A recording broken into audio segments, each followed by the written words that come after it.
and are just some of the words that you may hear in today's podcast. Enjoy!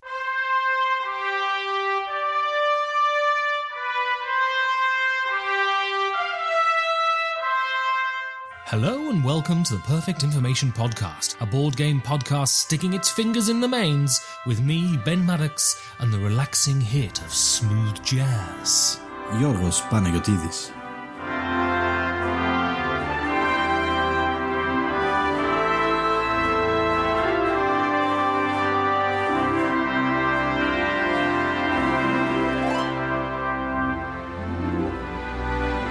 Freedom is a road, Georgios, scarcely travelled by the multitude. I was just going to mention we had some feedback online of us making sure that we don't get too pretentious, but I'm happy that we've done away with that. Absolutely. I like to consider myself as sage. Yes, I always call myself Swami.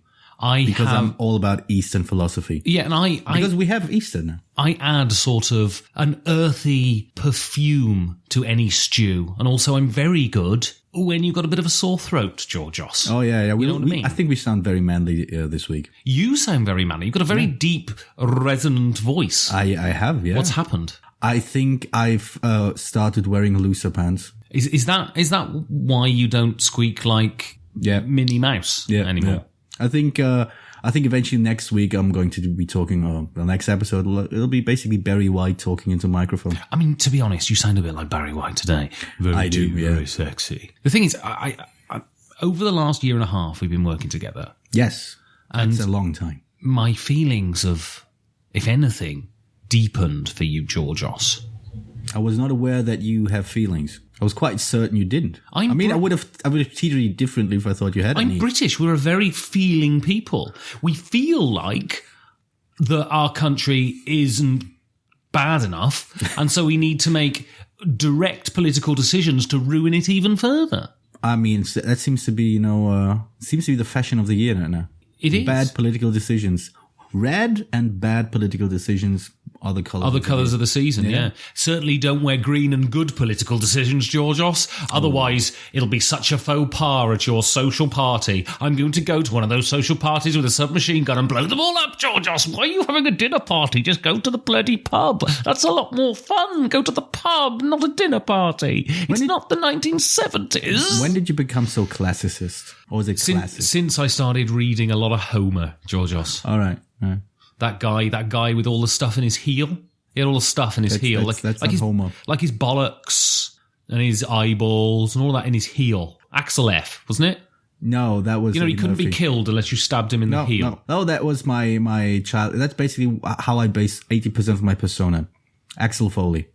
Absolutely. Yeah, that's basically me. I mean, you stuck a banana in the tailpipe. Do you say that to people?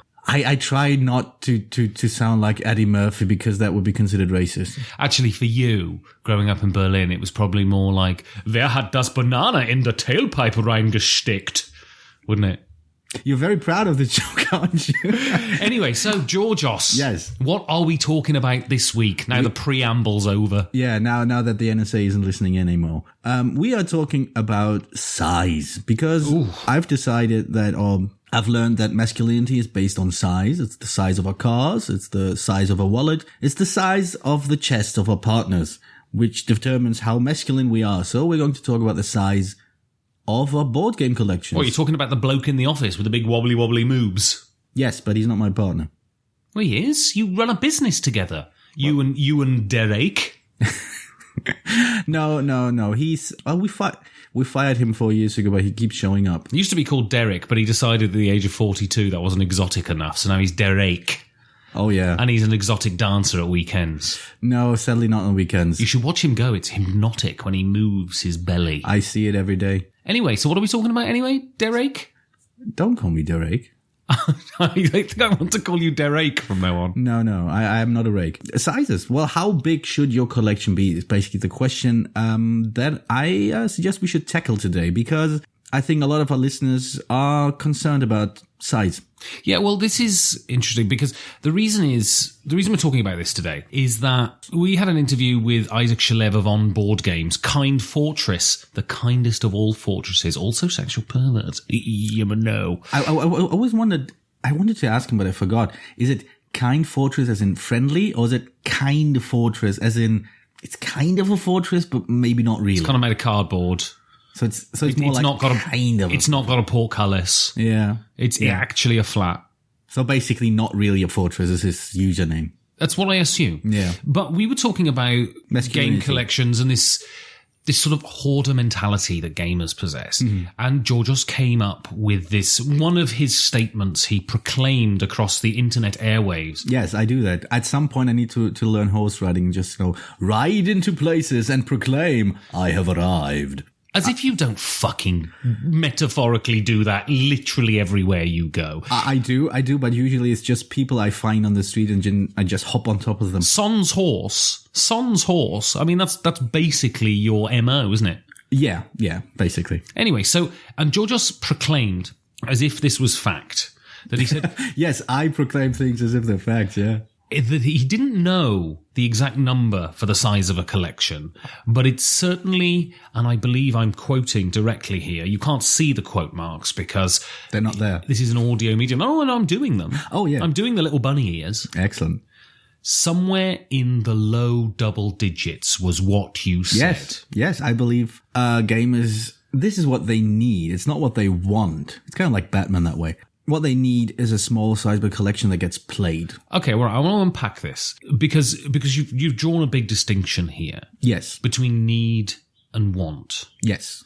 I want you to explain, firstly, what you think gamers want, and then why that mode of thinking is deficient in your eyes. Well, I wouldn't use the word deficient, but let's get... Why it doesn't agree with your assertion then? Yeah, basically, I mean, just to make sure, I am counting myself as part of these gamers who want a bigger collection than they need. Oh, very much do what I say, not what I do, right?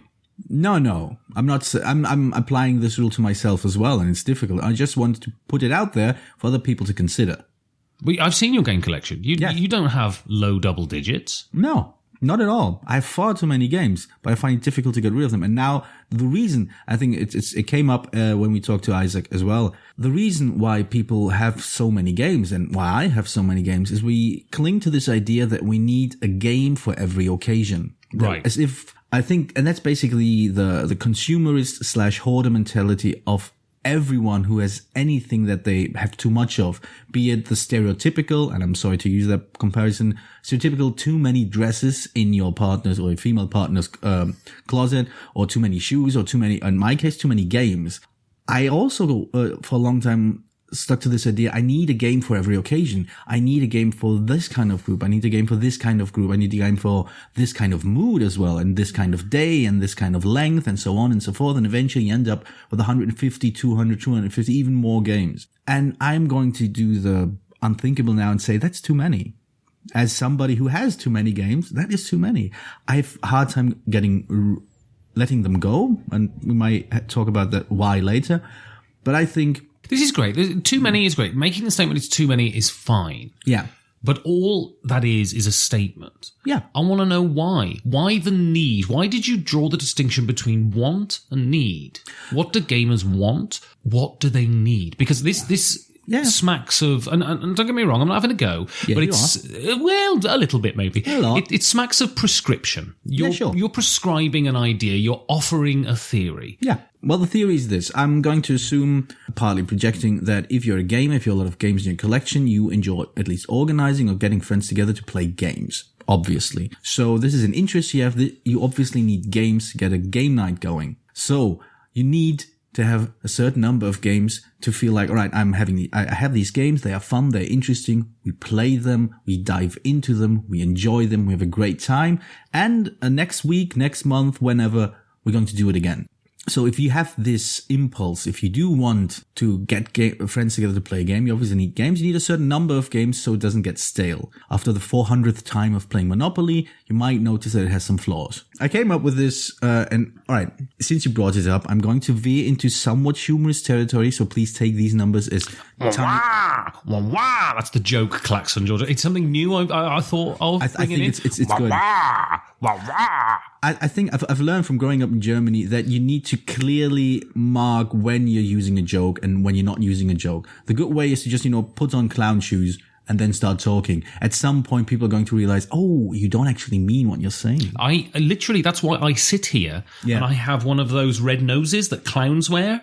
All right, I thought we were contractually obliged because you're British. It's not my outrageous, alcoholic, humorous big nose, Georgios, that I get from crushing the fucking gap in my soul every night. No, it's an actual fake one. And literally, whenever I say anything humorous, like right now, it's very funny. If I'm being non-serious, I'm wearing the nose. What do you think, Georgios? How on a scale of eroticism from 0 to Farrah Fawcett? What would you say? I think it's a straight up Steve Bannon. Pretty high then. Because I love my men pasty with full of broken veins on their face. All right, going back to the numbers now. So this is the tongue-in-cheek idea I came up with because I just thought it would be funny to have like some arbitrary number. These are the factors that I put into coming up with a number. Okay. Factor number 1, how often do you play per month? Okay. Do you have one gaming night? So this is going to be an equation. Yeah, equation. You input stuff and then you get an answer at the end. Okay, excellent. So how many times do you play? Should we do this? You ask me, and we'll see if we can get a number at the end. Right. I'm playing four, let's say 6 times a month on average. I thought you were going to ask me. Yeah, but I'm giving you like the kind of number I have, and then we compare it to yours. Oh, okay. Okay, good. Okay. So, Doctor, what's the question? Sorry? How many times per month do you go to a game night? Do you organize a game? No, organize a game night is probably better. Organize a game night. All right. So I would say I organize game nights probably twice a week. Twice a week. So it's on average 8 times a month. 8 times a month. All right. So sorry, Doctor. But within that, you've got to have the number of games you play per night, right? Is that a factor? No, that's not a factor because that's basically what you end up with when you have games. You see, and that's why you've done 7 years of medical training and I'm just a moron. Yes. This is in fact a distinction. It's all based on fact. I have done 7 years of medical training, and he is a certified moron. Yes. All right then, Doctor. So yes. So 8 times a month on average. All right, and then the number of people you have, regulars you have in your gaming group. Define regular though? Yeah, that's again both are very fuzzy numbers, fuzzy factors. Because the thing is, you have a sort of set group of people pretty much, right? Whereas I have a meetup group full of a lot of people. Yeah. So there are people that I play with regularly, but regularly for me might be once a month, whereas once a week is regularly for you. So the number of regulars... Well, it's your decision who you want to count in. Basically, you are a regular, obviously. So you have a 1. Right. And then you have maybe... How many people do you think... How many people do you play with more than once a month? All right. I'll play with myself more than once a month. Yeah, but you only count once. That's why, I'm not going down that road, that cheap masturbation joke road, Georgios. I'm not going down there. I started down the road. Yeah, I noticed. And then there was a gate there. Yeah. And I thought I could vault the gate. Yeah. And jump into masturbation pasture. Yeah. But the farmer would probably shoot me. You were baited into the joke, weren't you? Exactly. So when you mastered it. I'm reversing. You can beep, beep, beep, beep. You can hear. Yeah. That's the reversal. And no, I'm not going to go down there. All right. Let's say regulars 6. All right. So now if people you play games regularly with number of... So we've got 8 and 6. So basically you multiply that. Okay. Obviously. Right. This is incredible. I know. It's all scientific. It's all very, very much based on fact and not on me, not being able to sleep. So it's 6 times 8. So you have about 48 now. Is that what 6 times 8 is? I believe. Yeah, I think so. I'll go with you on that. Yeah. Right. I have 7 years of medical training. I can cut somebody up and count the ribs. Exactly. Your maths. Yeah. It's very integral to being a board game themed doctor. Yes, it is. Well, it kind of is as a board game anything. So 48. This is basically the base number. I'm still trying to figure out whether I should add another factor in it. Like so that's your equation. That's a very simple equation, yeah. I thought it'd be a bit more involved. No, like I said, I think there are a few variables that I haven't accounted for, like length of being within the hobby. At some point you just amass games over time. So that should be reflected in your collection as well. But yeah, this is basically where I end up with. You have 48, I have probably less. The thing is, I have a question here. Because this is a constant refrain, right? Constantly gamers.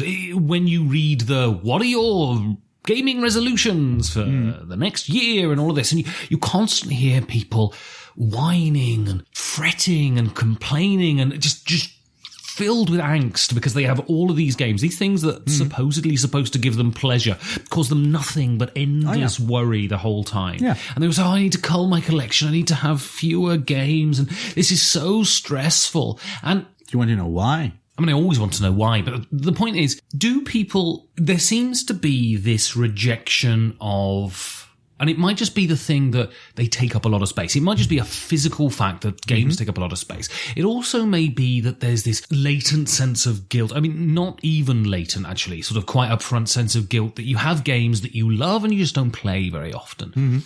But I think of my direct comparison is something else that lives on a shelf. Flowers. I mean, not flowers, because flowers die, Georgios. Plants, then. Plants die, too.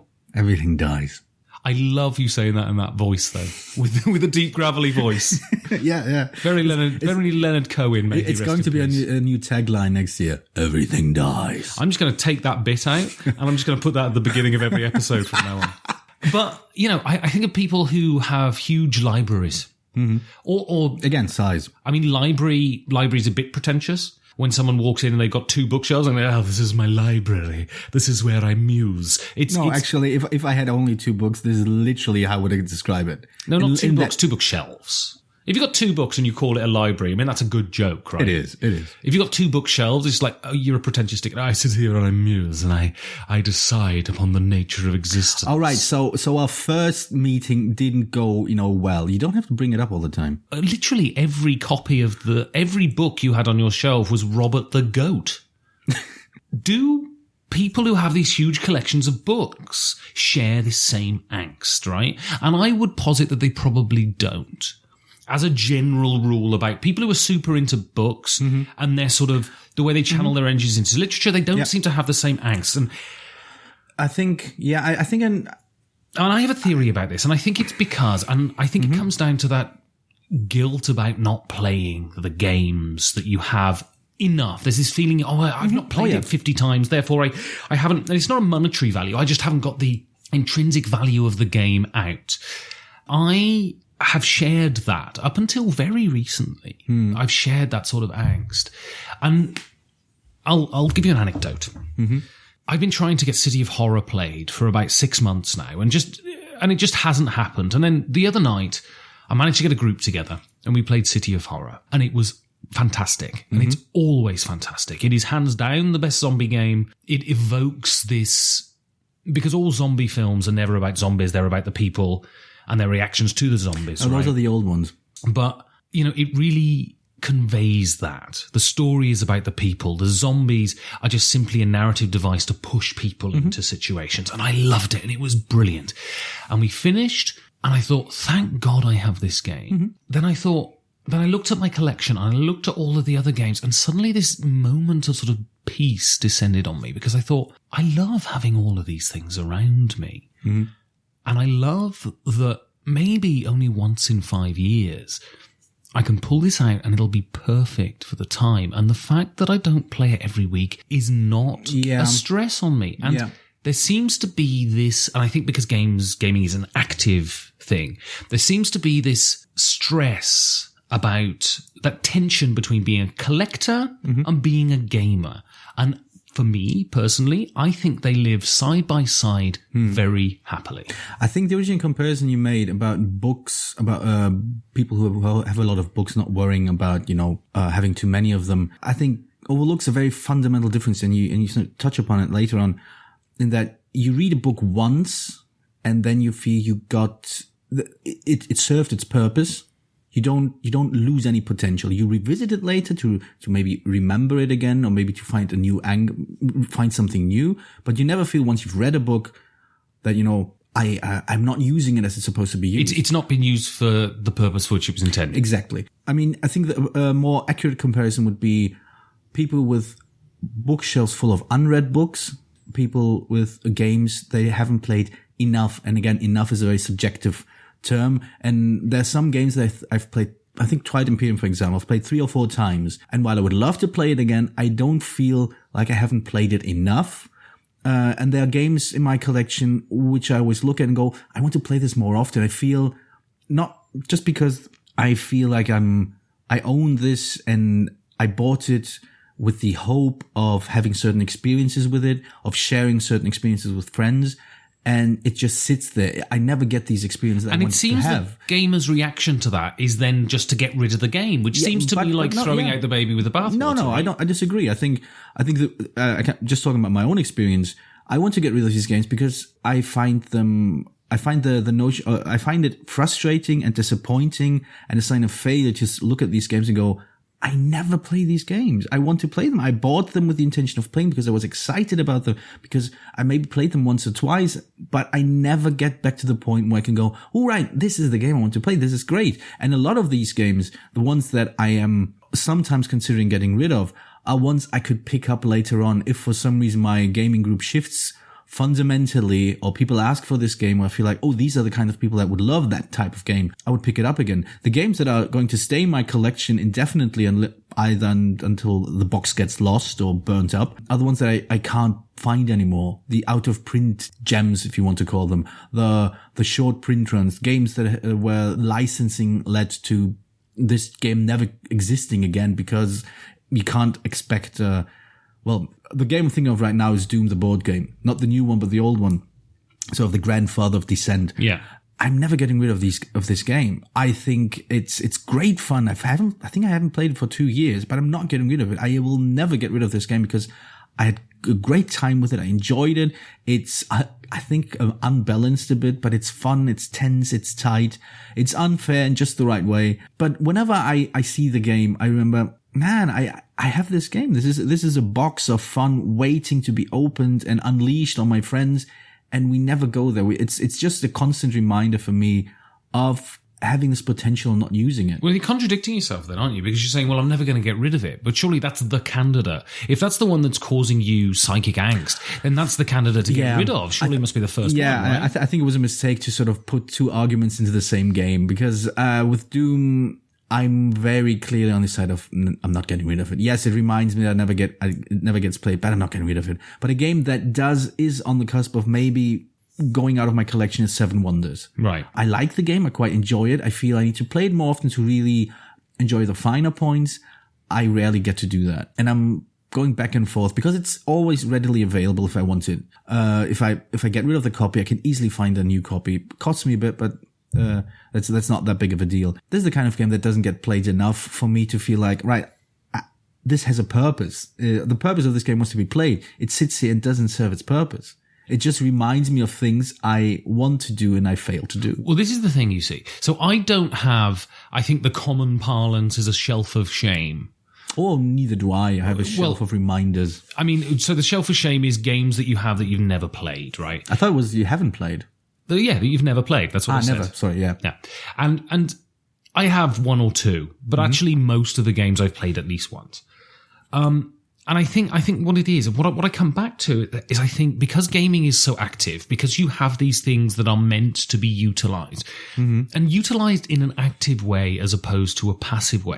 You're a manipulator of the destiny of a game, right? In the sense that you decide the story the game tells as a group. It's a communal storytelling act, whereas a book is a passive receptive thing. Yeah. So people, I think, are happier. Firstly, there's a social issue.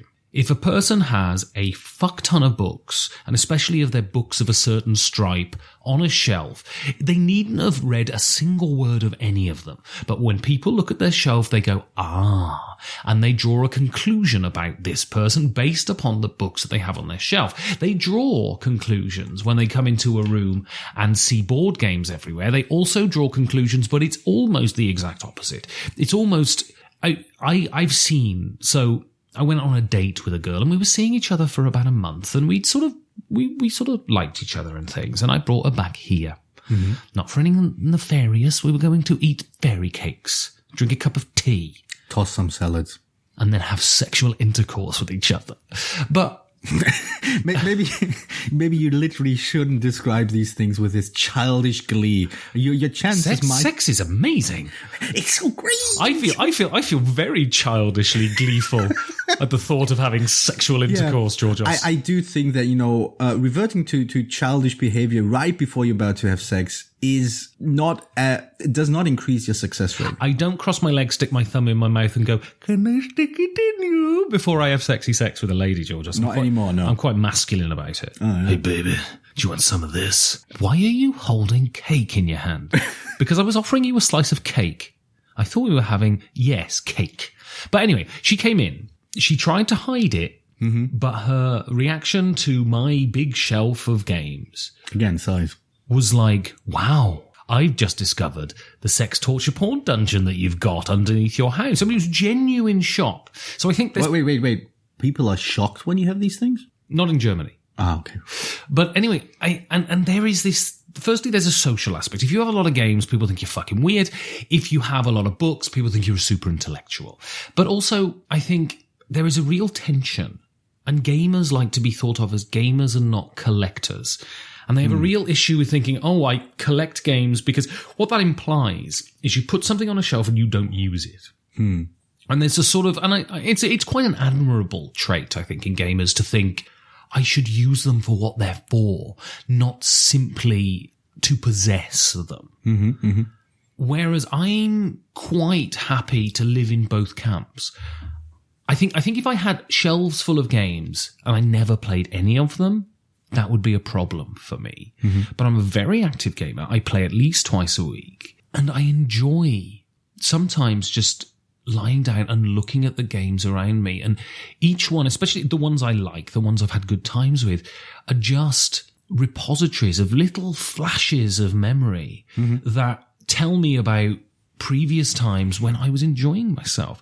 And games offer that. And they offer all of this other sort of fireworks of memories where you've shared times with other people in a way books don't, because books are a very solitary thing. Games are an inherently communal thing, and simply possessing them is like the Madeleine biscuit. It's not like the actual thing itself, but it's like the Madeleine biscuit. Right? I agree with you in that these games, and that's very strong comparison to books, is that games do store memories. They do store this idea of, all right, I had this great time with this game. I remember the group. I remember this. I remember that.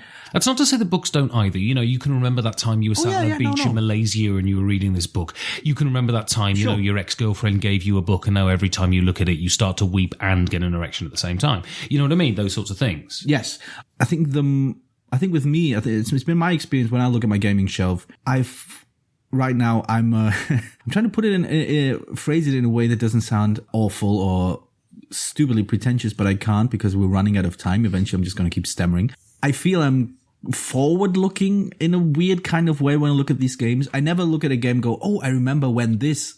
I look at a game and go, ooh, this is the game that does that. The potential. I always see the potential.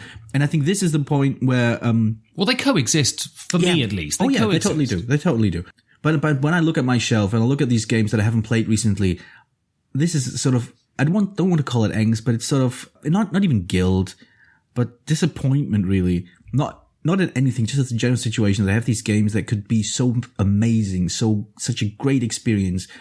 And when I think about the gaming group, about their styles, about the constellations in which they get together, I realize this game will not get played for at least a year or whenever, unless specific people show up and then have a specific time frame, then I will get to play this, if at all.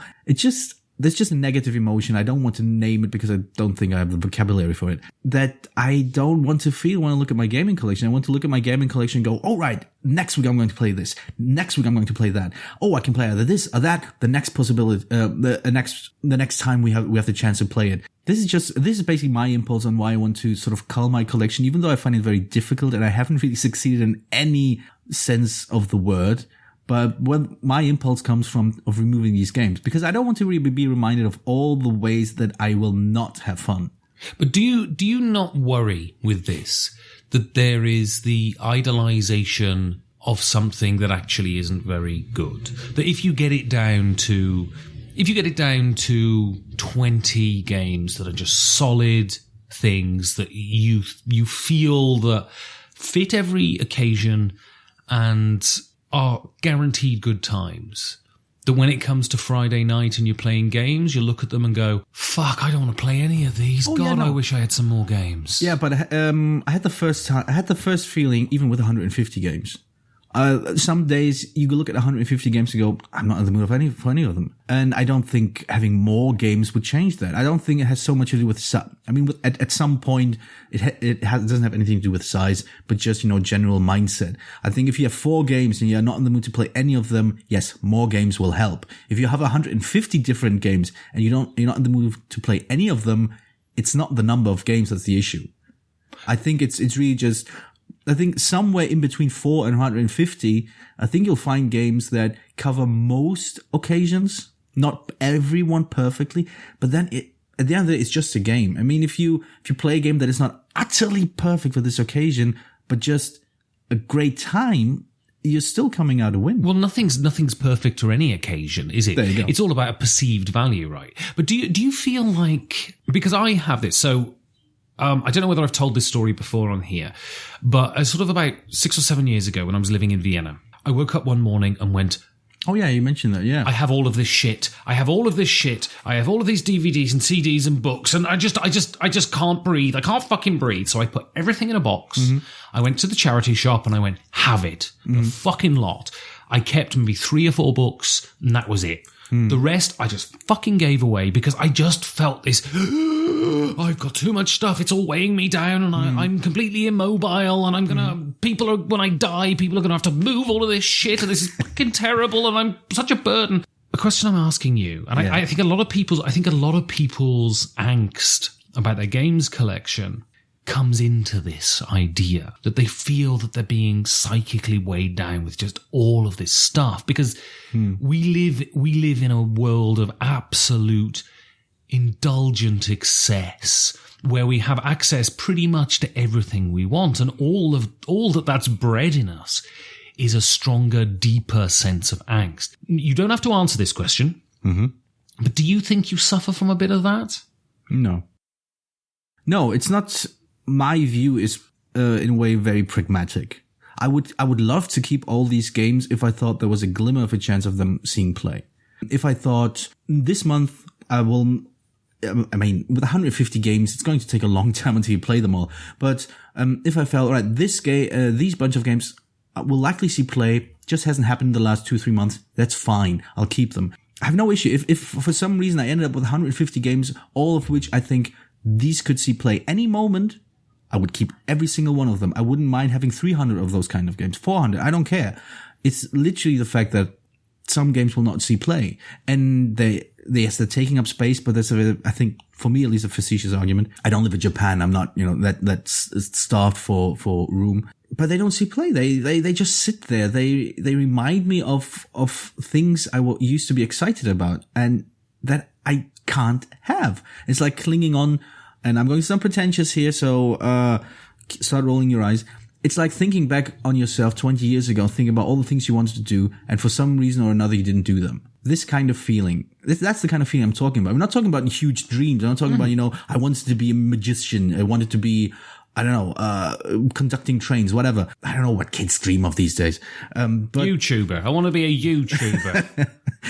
All these things. And for some reason, one or another, you move away from them. At some point you realize, I don't want to put in the energy, or I don't want to take the risks, or I've looked at it and it's not what I thought it would be, so I'm moving away from it. All these things are a way of just letting things go that do not give you the joy you want them to give you. All right then. So you've laid this out. Yes. And I mean, I don't agree with you, and this is not a criticism of you. All it is simply, at the moment, I mean, my viewpoint may well come round to yours at some point. I may have that day when I wake up again and I go, oh my God, I need to get rid of all of my shit. And literally, I won't sell them because I just don't do that. It's too much fucking hassle. I'll just give them all away. Right? Yeah, you give me a call when you do that. Right, I will. Yeah. And, but at the moment, the simple joy of possession of these and the potentiality of what they can offer me doesn't fill me with angst. It fills me with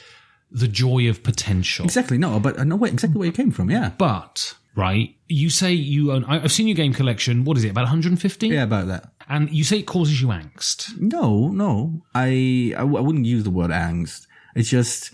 Soul-crushing regret.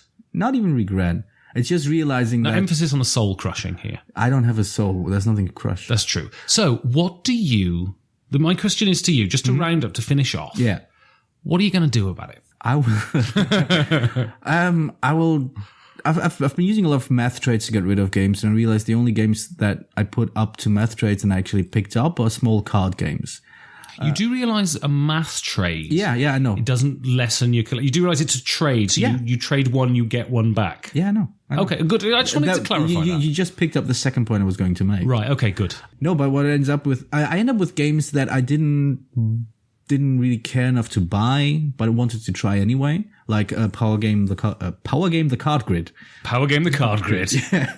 Very actually pretty apt for that game. Surprisingly so, yeah. Like this, I wanted to try it, but I didn't care to buy it, so I traded something away, I don't remember what it was, played it, made up my mind, and now I'm going to get rid of it as well. I think I'll do the same thing I've been doing the last couple of months. I'll look at my collection critically and look at what do I want to get rid of, what is not going to see play in any conceivable time, and see ways in which I can part with the game that don't make me feel like I've wasted both time and money on it. Probably trade them away for something that I want to try that's new and different, might bring a new experience and see play, or maybe sell them, but I'm like you, I'm not very keen on selling games. So, I have a question. So say we have an arbitrary time for which you could achieve this sort of ideal size, right? Mm-hmm. So let's say 2 years. Mm-hmm. So 2 years from now. So 7th of April, 2019. All right. Okay. When there's a border between us. Exactly. Yeah. And there's always been a border between us, Georgios. I've been trying to climb over the wall, and you just keep pushing me back. Yeah. That's just how I roll. So 2 years, we have this ideal game collection. You're not going to do it. I mean, that much is clear. Yeah, because you're an inveterate addict like me. But what size would yours be? Again, I think it's it depends entirely, like I mentioned in the equation, depends entirely on how often I game and how many people I can play with. But ideally, would it be your lauded low double digits? I think if I have low double digits, the frequency of play would go down and the number of people who play regularly with would go down. And yes, I think if I feel like all the games I have see play again and again and again, I feel like I have these different experiences with my gaming group whenever I pick up a different game, then yeah, probably. But currently, I think we came up with this silly number of 48 games. How many games do you have? Do you know? About 200 now. About 200. Wow. I think if I ended up with 30, 40 games that I felt like I could pull this out at any moment. It's just a question of if the wind strikes me, I could pull this game out, put it on the table, and people play it with me. Then yes, 34 would be fine. I would be happy with just 30 or 40 games if I felt every single one of those games. If I pull them out on my game night, everybody goes, "Yay, let's play this." I'll be fine with that. But that's not the reality. Dr. Georgios, ludological psychotherapist. Swami. The word was Swami. Smarmy. No, Swami. It's an Indian phrase, I believe. Thank you very much. Microsoft is not about greed. It's about innovation and fairness. Bill Gates said that. I'm TC Petty III, and this is Deep Design with TC Petty III.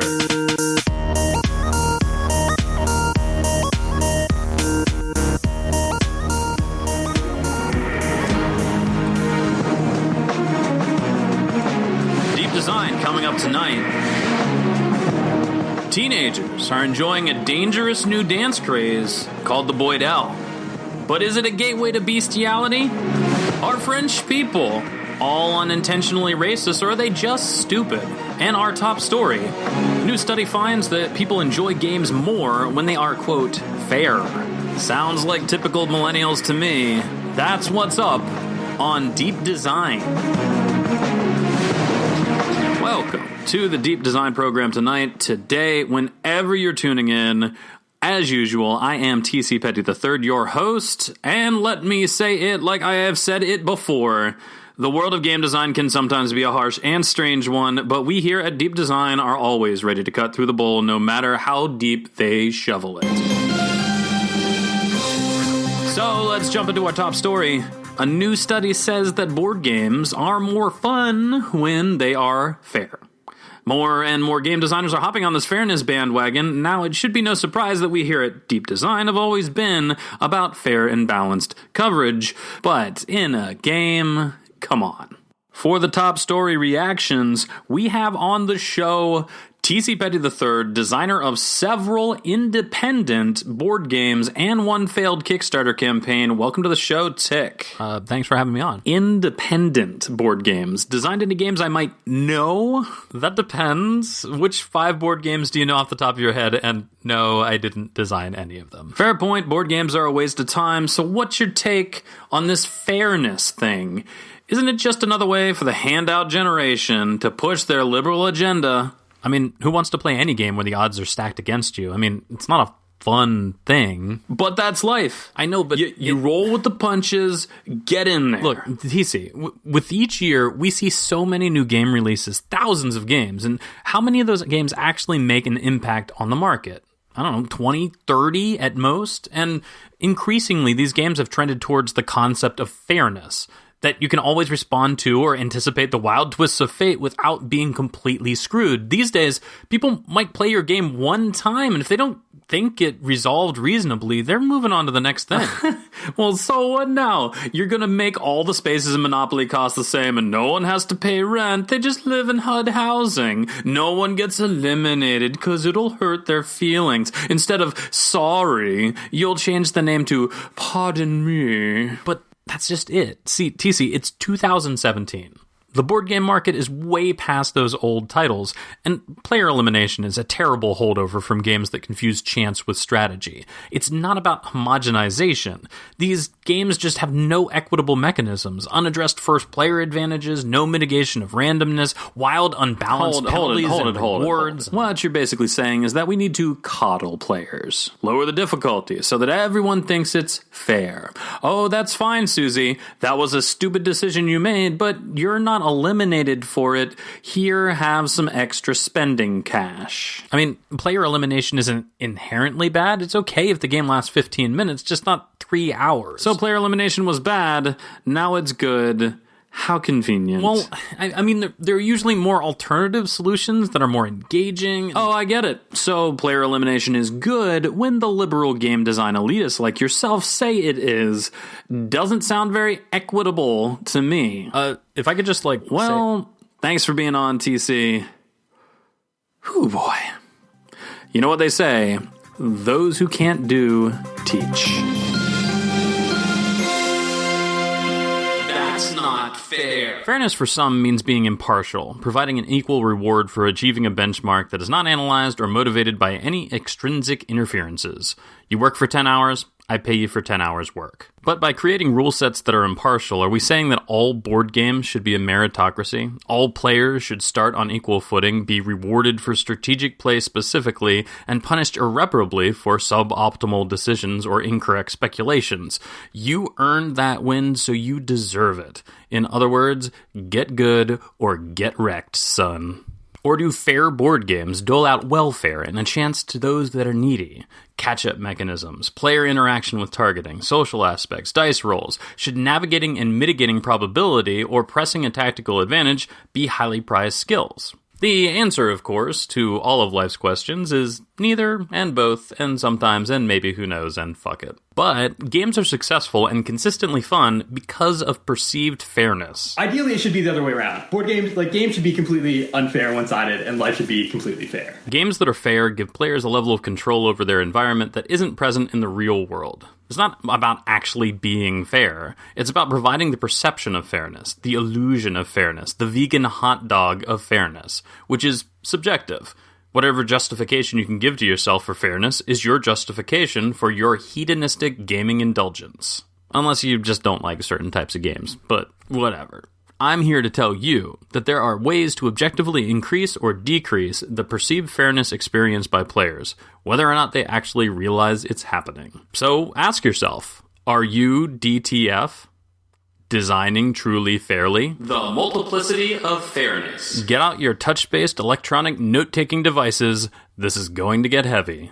The problem is, people complain about everything as being unfair, so fairness is a much broader subject than simply debating whether or not a coin flip is fair. So just for you, the deepest of deep design denizens, I will provide my 5 types of fairness with the simple acronym EMIR: equality, equity, mitigation, interaction, and resolution. Fairness in equality. Each player starts with the same stuff and the same opportunities to advance. Everybody knows the rules. Equality is kind of bullshit in board games, but it doesn't matter because as long as people think it's fair, it works. The second players interact or take actions in turn order or roll a die, all that equality becomes imbalanced. But starting with the same stuff is a really grounded way for a designer to create a perceived sense of fairness. It's the most basic, the most blatantly meritocratic, and, whatever, it works. Fairness in equity. Equity is something that is both fair and provides justice. To me, this is the true definition of fairness. This concept allows for asymmetric starting setups, bonuses for starting later in turn order, and also catch-up mechanics. Some people abhor the concept of a mechanic that is added to a game simply to give welfare to players doing poorly. And if all games were real-time sports, and specifically a true test of knowledge or skill, I'd welcome this, but they ain't. Equity is important because if your game has any randomization elements at all, even in setup, those elements are not going to occur often enough to mitigate large swings in the outcomes. Catch-up mechanics can help reduce the effect of luck and keep players actively invested in the endgame to avoid kingmaker situations. Fairness in mitigation. Games are going to have random or hidden elements, even if they're fully player-driven. Players want to feel as though they had a reasonable opportunity to make choices to influence those outcomes. Surprise can delight, but it can also feel unfair if nothing beforehand can prepare you for the weight of the outcome. Jeff Engelstein aptly gave 2 nerdy names to the types of randomness that affect the perceived fairness of a game. Input uncertainty, which is randomly determining a setup and then choosing an action based on the configuration, and output uncertainty, which is taking an action and then randomly determining if it succeeds. Roll first versus roll afterwards. Drafting cards as opposed to drawing them. The perception is that input uncertainty is more fair. By taking actions after the randomness has occurred, you are strategizing, puzzling out the scenario, and actively altering or mitigating the random layout. When you don't know if your chosen strategy will succeed or fail, your mitigation options take place first, and then you risk the consequences, which in many cases can result in failure. Long-term strategy versus short-term tactics. Both have their place, but either way, players need to have options to overcome these elements. Fairness in interaction. Sometimes smashing things is fine. Sometimes it's not.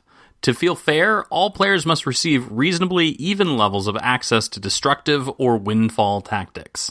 Matthew Rabin, in Incorporating Fairness into Game Theory and Economics, states, people are willing to sacrifice their own material well-being to help those who are being kind, to punish those who are being unkind, and the smaller the sacrifice, the greater likelihood of this outcome. What this means for game designers is that players will interact and take on some of the responsibility for policing the table.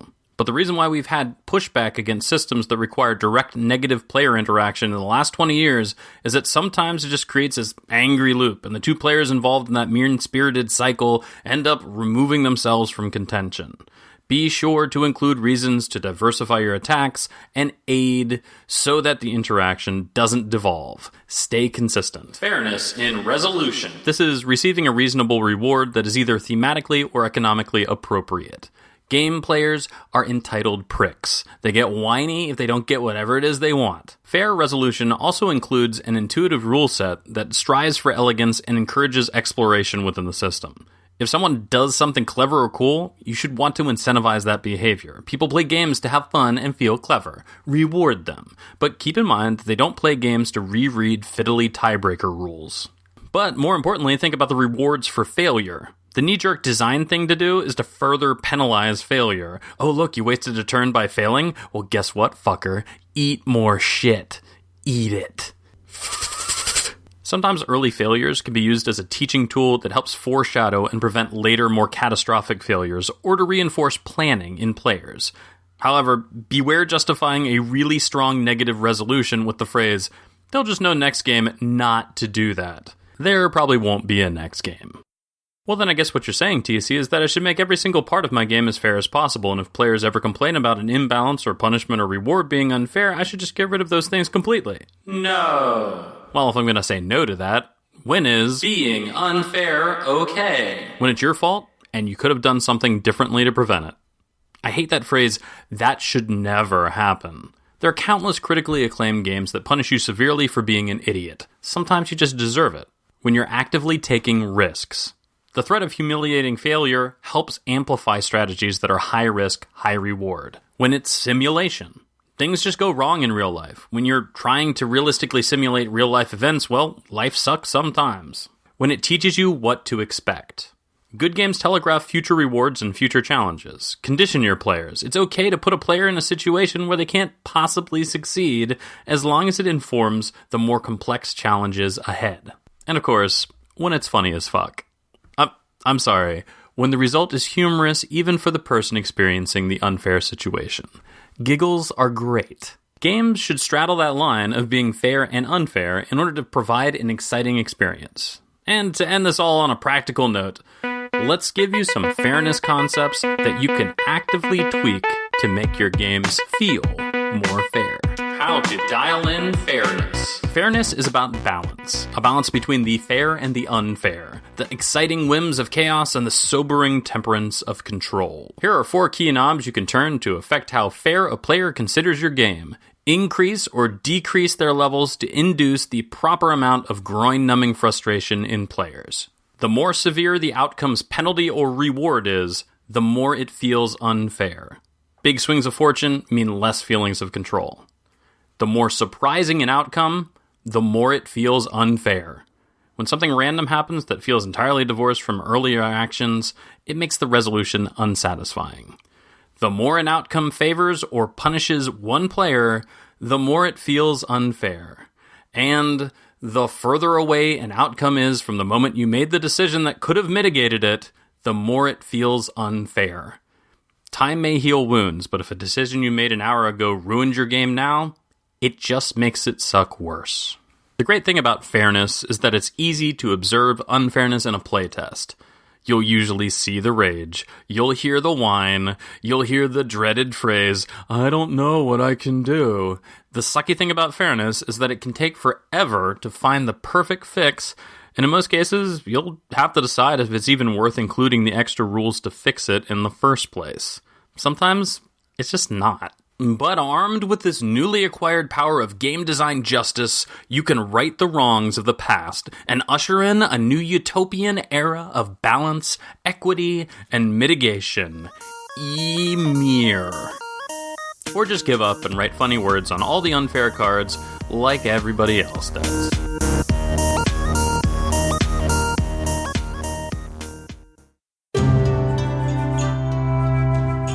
Simplicity above all else, Georgios. Really? Lines that are clean, forms that convey the complexity of life through simple exploitation. Okay. Is there anything that conveys the profundity, the depth, and the deepness of life, Georgios, any more than the simple coloured cube? Yes? Spielpro.com.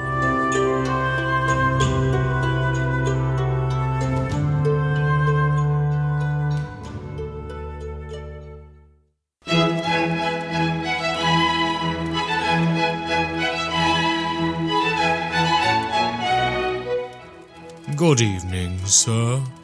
Take a comfortable seat, slide into a complimentary pair of slippers, and enjoy our hospitality. Welcome to the guild. Oh, Georgios. Ben! Don't look at me with that smile on your face. Must we have this argument every time? Yes. All I want to do is come in, sit in a nice leather armchair, maybe smoke a cigar, maybe have a chat with General St. John Killerman, and every time it's like, oh, I don't want to go there, I want to go to the other fucking. Will you just get a grip Great. Enjoy yourself. It's nice here. I'm surrounded by old, white, oppressive men talking about the good old days. How do you know they're oppressive? I saw them push down anyone who came in who did not dress the way they wanted them to dress. Mainly, women with showing anything but ankle and, neck. All right, okay. Fair enough. I had to go and spend 2 months' wages on a worsted suit to be allowed in here. Well, mine is painted on, but they don't notice that because they're they're idiots. old and they can't see. Yeah. And I appreciate there's a certain level of decorum, but I think, men of our vintage, Georgia, should dispense with childish things and become more, part of the society into which we've been thrust. And this, I feel like more in tune with my level of maturity than I have any previous times in my life. You've become one of them now, haven't you? What do you mean one of them? You mean that just I've suddenly understood respect for age, that people have a station in life that they should abide by, that, not all of us can have everything, and life, you pull yourself up. Oh my God, Georgios. What? Are you coming down with a Tory fever? I haven't caught Tory, have I? I think you have. No, don't tell me I've caught Tory, Georgios. There's no cure for that disease. Sure, you'll shoot your bollocks off. I mean, I'm working class. I'll have to start reading The Sun and shit. No, you just have to believe it. I'll start saying things like, keep your hands off our rocks. Yeah, probably. You're a doctor, Georgios. What should I used do? To be. What should I do? I can't catch Tory, Georgios. Well, I know what you do. You can try filling out a grant for any sort of government aid, and once you realise they treat you like a common criminal, maybe you'll rethink your position. Oh, but I have feelings about government aid, Georgios. I think the government's too big. I believe these bureaucracies is what's dragging us down and preventing small businesses from doing what they want to do within society, Georgios. I don't think we should pay tax anymore, Georgios. And schools, well, they should be funded by magnanimous people within the society. Oh my God, Georgios, could you hear me? Yes, I heard you. I'm absolutely dripping with Tory. This is terrible. Well, do I have to slap you again? But I think Theresa May does look very good in a. Oh my God, Georgios! All right, how about we focus on something we can actually grasp, which is the topics on a guild. All right, that's a good thing. Maybe I won't. It won't come out of me. No, so what was the question, Georgios? The question was, what are the intrinsic beauties of board games that make it a niche pursuit? As in, what keeps normal people from enjoying things we think are fun? Yeah, well, I like to phrase things, Georgios. We collaborate, we phrase them. It puts us on a level. Oh, that's a nice song, actually. I like the raconteurs. What did Ingredients X say? Gillaville Hover. Gil, who will soon to become... it's not the enemy. Competitor? A competitor of ours, now that he has joined Ludology. Oh, but that's one of those new podcasts that's just come out, isn't it? That new kid on the block. Yeah. We're established. That Ludology, how many episodes have they got? Like 9 or something? I think so, yeah. I mean, what do they know? They know nothing about the board game industry. I don't think any of them have ever played a board game. I doubt it. That Jeff Angelgrinder, he's never done nothing nor nothing, has he? He can't even pronounce his own name right. It's Engelstein. Angelgrinder, that's right. Yeah, sure. Anyway, what does Ingredient X say? He says there's nothing intrinsic to board games, but the first level is earnest enjoyment of a thing. He also points out the second level, which is the stigma that board games are for kids, and the third level, the idea of actively working and thinking for leisure, which I think are interesting points. I'm not entirely sure I agree with all of them. But I think we discussed this on the show, right? And we discussed that we live in these societies in which people simply don't want to think in their free time. They want to watch Netflix, right? I think that's right. And, I mean, what do you think about this stigma that board games are for kids? I'm not entirely sure I agree. Really? I think you're quite... Well, I think you're quite arguing for the fact that this stigma exists. I don't disagree that the stigma exists. I believe I said, now you lovely listeners can correct me if I'm talking out of my bottom, but... Out of your Tory. Indeed. I felt an instinctive anger at you then when you equated the Tory party with an arsehole, Georgia. Something's got to change. Yeah, I think a lot of biologists teacher would probably agree. Anyway, but I don't think it's that they're for kids, it's that they're for nerds that I think is the stigma. It's for those people that we don't want to be like because we're good looking and we go to clubs and we drink test tube cocktails. Yeah, I think that you're quite right. There's a certain overlap between board games are for kids or for people who didn't grow up, nerds, weirdos, social outcasts. And like I tried to put across in the last episode, I think people who hold these views are not worth bothering with. I think I don't think I can just the argument of trying to exclude a person because of their interests, of their innocuous interests. We're not talking about people who have interests in, I don't know, racial theory or trying to figure out just trying to take out all the good bits out of Mein Kampf and propagating them in society. I mean, those are legitimate interests for which people can be, excluded. Enjoying a game, enjoying an activity with other people that doesn't care about if it comes across as cool or impressive or prestigious. I think that's fine. I think if you dismiss people based on that, I think there's an issue with you and not with the people having fun. But this thing about earnest enjoyment of a thing, I think it really reflects Gil's age, without wanting to sound rude, because I think... Oh, wait, no. I think it reflects our age as well. Well, no, I was just... Let me finish the sentence. I was just about to say that because we're of a similar age, that we went through the age of irony, right? Yes. The 90s and the noughties were very much postmodern, ironic, and if you were earnest about anything, you were mocked. But do you think we've come to the end of the age of irony, and a generation beneath us don't see the earnest enjoyment of something as something to be mocked, but something to be eulogized? I wouldn't go that far, but I do think that there's less suspicion, right? There's definitely less suspicion on something earnest. I was watching a very interesting little video a few days ago, talking about pop culture, talking about this shift from the deeply cynical, very suspicious and ironic type of sitcom like Seinfeld, right? Even Arrested Development, to something much more heartfelt, like the recent sitcoms, the recent popular culture, shows like Community, which I really, really like, shows like A New Girl, which I enjoy with my girlfriend, though it has its ups and downs. They're very much about people as quirky, as weird, as off the walls they might be, and their genuine human connection to one another and genuine passion for things they are excited about. And these storytelling devices, these shows, do not mock them. They don't ridicule them. If they ridicule them, they only do over the topness. Nihilism is less of a virtue. Yes, definitely. I think it's ironic, and I don't know whether it's just that human beings are naturally difficult and cantankerous, but you live through an age of what we look back now as sort of relative stability and prosperousness, like the 90s, and it becomes incredibly cynical, incredibly nihilistic, and now we live in an age of incredible uncertainty where we're thinking, who knows what's going to happen tomorrow? Are we going to get bombed? Are we going to die? And so we cleave on to this sense of goodness at the core of human spirit, and I guess that's part of it is wish fulfillment, right? Well, maybe, but that's a grim look at it. I just accept the fact that, maybe people just like positivity again. Maybe it's a good thing. Maybe it might just be a phase, right? We've gone through a postmodern phase. And we're going on to a phase of sincerity. Well, I'm looking forward to that because that seems much more valuable, much more fulfilling. And I, for one, Georgios, really appreciate it. I really appreciate it. Sincerity is really cool. I do wonder if it's a sign of growing really old that you're trying to mock young people. I think it is.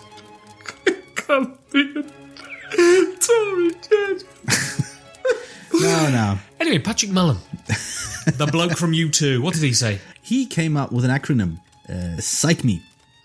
I'm not going to explain the acronym. Let's move on. Excellent. So we go on to Paniotis. No, but Let's talk first with Paniotis and then go back to Patrick because I think he puts up some very interesting points, but I want to pull up this later point first and then return to that because it's both I think are very good. Okay. Right. He says many people associate the act of pretending. This is Paniotis now. Yes. This isn't Patrick. The act of pretending solely with childhood, and he put pretending in inverted commas. And I thought that was really interesting, or at least it made me realize something very interesting. In fact, the act of pretending when you're playing a board game has nothing to do with you pretending to be a certain person, with you pretending to be, I don't know, a slave trade owner if you play Puerto Rico. Do you mean, by pretending, do you mean speaking in a silly voice and... Yeah, it's not about you pretending to be somebody else, but it is very much about pretending of this, for lack of a better term, imaginative step of turning a red cube being something else. Right. I'm pushing you're taking this red cube and it's supposed to be fruit, and you put it somewhere else, and then it becomes money. Yeah. These tracks you have on your tableau, they represent certain things. And this idea of, in your mind, translating these things from what they actually are, cubes, tokens, wooden people, into what they represent, and you constantly do it as you play, is something that I do think to some extent seems to be off-putting to people. Well, because it feels like you're playing with puppets. You're playing a tea party with your toys. Yeah, it does. And also there's this thing that people don't get, is that there needs to be a collaborative acceptance of the importance of doing these actions. Right, yeah. And by what importance I mean, because a lot of people get angry if people play suboptimally, but I think why people get angry about it often. Some people get angry just because it means they lose the game, and they're twats and they can. Yeah.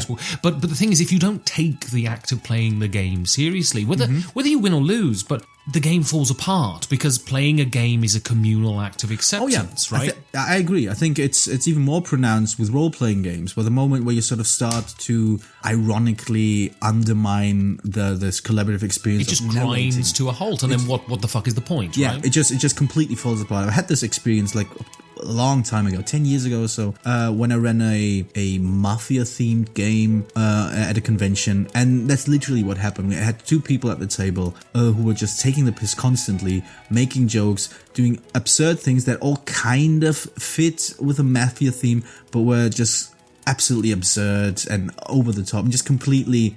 The game fell apart. It was a very, very demoralizing experience for me because I didn't have the experience to tell people to shut the fuck up. Right.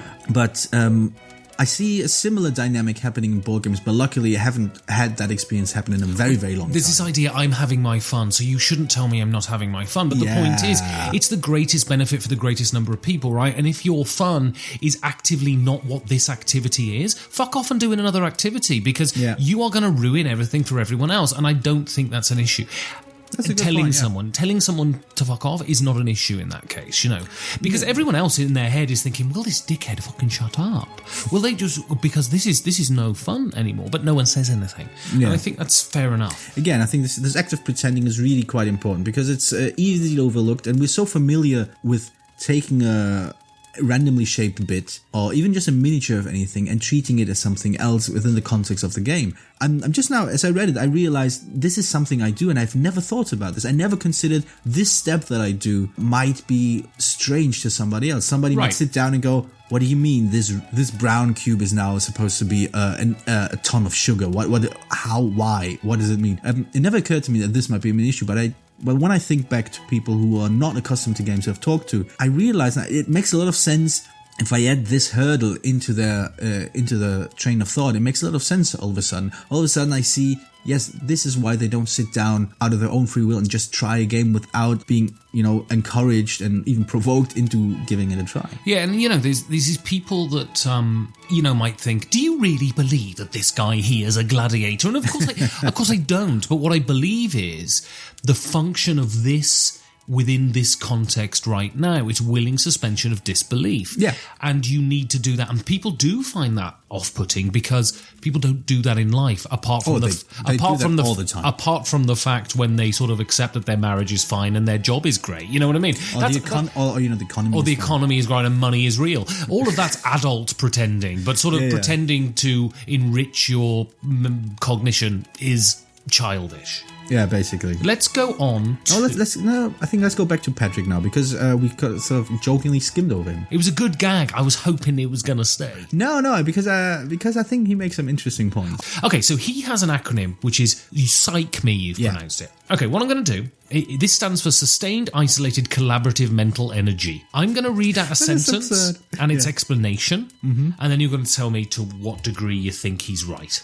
Yeah. So, this is why people are excluded from the hobby. So, sustained. It's difficult to drop into the activity partway through or exit early if you get bored. Some games can be long or, even worse, have an unclear length. I'm rating it a 4. Excellent. Isolated. Because so much of the excitement is happening inside the players' minds, it's difficult to be a spectator. That's a code orange. collaborative. Even in competitive games, you have to work with everyone to understand and implement the rules and mechanics. Sometimes a player with less experience will need some help, and the group has to have a consensus for how to handle these imbalances. I'm going to say outer Liverpool here. Mental. Very little physical activity is required, while the challenges involved can be quite taxing. It can bring to mind memories of the dreaded math class as the teacher asks you to solve a problem on the board in front of everyone which you don't have the skills required. Yep, that's a water.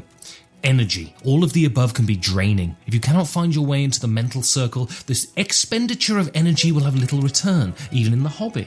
I'm sure most of us have played a game that just didn't click and dragged on far longer than we wanted it to, or played against a superior player that we could not compete with no matter how hard we tried. You feel trapped and frustrated and end up fatigued, wanting to avoid repeating such an experience. I have no idea what he's talking about. Thank you, Patrick. So, we finally go on to that fellow with the spiky hair who likes burning buildings. The Joker? Sam S., the prodigal. Ah. He walks around tunnels wearing Union Jack t-shirts going in a Cockney accent, I'm gonna burn your ass down! I'm gonna burn your ass down! Burn your ass down! Right, let me unpack this joke. Okay, for our younger listeners. For younger listeners, as in anyone under 50. This is a reference to, I believe, Sheffield-based dance acts. I mean, of the if Essex is in Sheffield, then yes. Yes, I have no idea. I'm just throwing in words. I'm making up as I go along. This is a reference to the dance act based out of the UK called The Prodigy. I'm gonna burn your ass down! I'm gonna burn your ass down! That was one of their hits, wasn't it, Georgios? No, it wasn't. So what does the prodigal say, apart from threatening to burn our house down in a Cockney accent? I'm quite certain that's not how the lyrics go. Anyway, I think he agrees with us, which I always like. I always like people agreeing with me. I think the guys were right that hobby board games will eventually become normalized. The growth in the hobby speaks for itself. I think that's an interesting point. The idea that just, through sheer numbers, regardless of what we think or don't think of games, the sheer numbers will make this the new normal. The fact that so many people have played games, do play games, and to a certain extent, this is what happened with video games as well. The sheer number of people playing video games now, growing up, becoming older, having jobs or not having jobs, having families or not having families, but still playing video games, just shows it's becoming ubiquitous.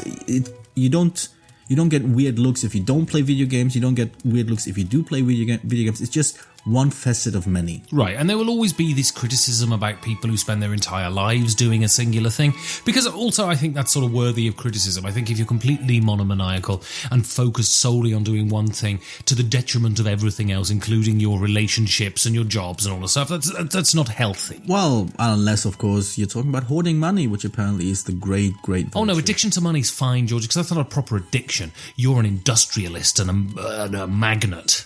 Yeah. Again, that's a Tory coming out, isn't it? Oh, God. Right, Georgios, we need to do something. What are we going to do? I can teach you the word of the lyrics for the International. What's the International? It's the hymn, the Marxist hymn. Can't something a bit more... I'll tell you what. Yeah. I'll go home. I'll listen to The Prodigal. That kind of anarchy. I'm going to burn your ass down. That's gotta kick me out of this. No, you could try Chumbawamba. The other day, and I just realised it's clicked into my head now, Georgios. Yes? Janine was saying, I'm just going to nip off down the club to work, darling. Do you know what the first thing I thought was? Yes, go on. Wouldn't you be better staying at home, love, doing my fucking ironing? Oh, right. And that was unconscious. That sounds terminal. That was unconscious. No, don't say it, Georgios. There might be no coming back. Right, I'm going to go home, listen to The Prodigal, and hopefully by next week I'll be back on the red bandwagon. Say goodnight, Georgios. No, I'm going to burn this house down. When was the last time you felt vengeful, Georgios? I don't know. I think earlier when you dragged me to some random place and started talking really slowly, abstractedly about bullshit. Well, why would that make you... Why would you want revenge on me for that? Surely that's erotica for the ears.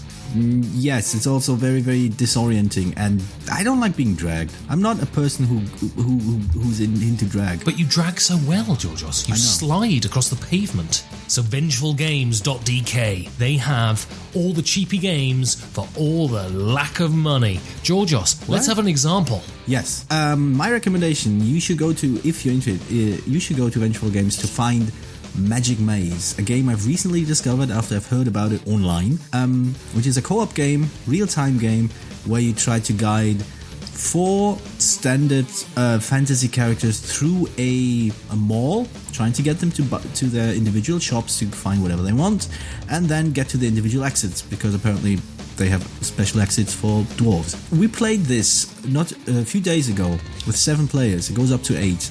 We played it 7 times in a row. We had a great time. We've been we set it to the Benny Hill theme, and it's just really, really great fun. It's tense, it's funny. So this is a small, fun game up to 8 players, a cooperative game, real time. It's really, really hilarious, and it's well worth its asking price. And it's available at Vengeful Games for only 153 Danish Kronen, which roughly translates to 20 euros. That's crazy. No, it really does. And you looked it up. All right, sorry. I was doing sales thing. Excellent. Yeah, 20 euros. It's a great game. Go buy it. I'd recommend that you go onto Vengeful Games, and for 27 euros, it's almost nothing. You can buy... That's true. That's maths. Yes. You can buy Frog Riders from friend of the show and Georgios' Game of the Year designer, Asger Gerund. Frog Riders. It's a game about riding frogs. I've seen it. It's good. It's very colourful. Vengeful Games. I don't know. Where do I have to sign? What's happening? Why is everything dark?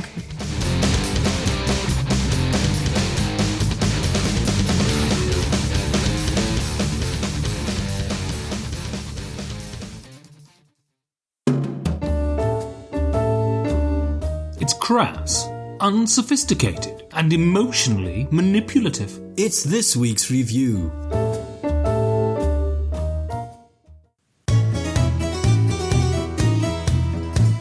Oh, are you in for a treat tonight? You are going on a journey that will forever alter the course of your life without ever leaving the comfort of your living room, using the most powerful force in the universe, your imagination. But first, character creation. You can be anything you want, anything at all, as long as one of those 6 options: human, elf, dwarf, halfling, dragonkin, and orc. Your character consists of 6 attributes, which are strength, which tells you how strong you are; dexterity, which tells you how dexterous you are, and by or not by; constitution, which measures how much respect you have for the constitution; intelligence, which is who you get your intelligence from; wisdom, which is absolutely useless; and charisma, which is a magical power with which you can enthrall others and make them do your bidding. To make characters, we will roll six-sided dice, and pick the ones we want, so we can make the best character of all. And then we also buy skills and traits and equipment for our character to make them even more powerful. You will also get a class and a backstory, but because in the end, it's all about power. Power is what makes you a role player.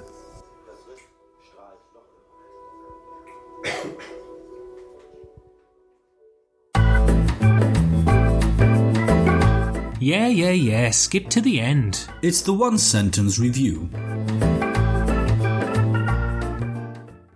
Role Player is deliberative, taxing, and rewarding, and while you won't find yourself battling orcs, you'll be repeatedly trying to overcome your own mental shortcomings.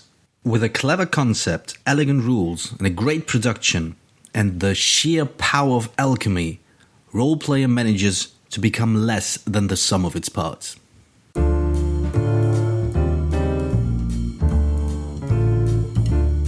Georgios? Ooh, what's that in the corner of the room? I don't know, but it's eating peanuts with its nose.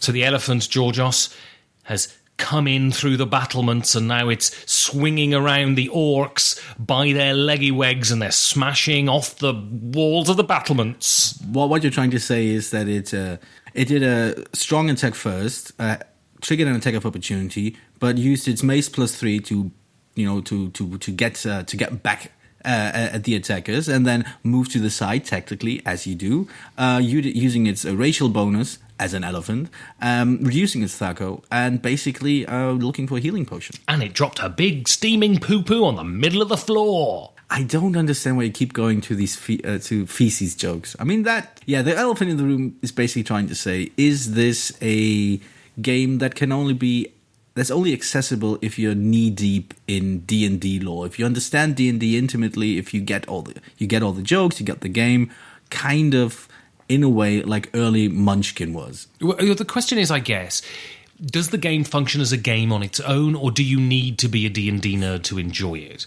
And I'm unsure here, because I think, I have a couple of D&D groups, I play D&D, and I recognise instantly. And the people that I've played this game with have all gone, oh, that's great, I can be an elf wizard and all of this sort of stuff. But the game is there too. Mm-hmm. Have you played the game with people who aren't D&Ders? Yes, I've played with people who've never touched a role-playing game, and those who have in the past.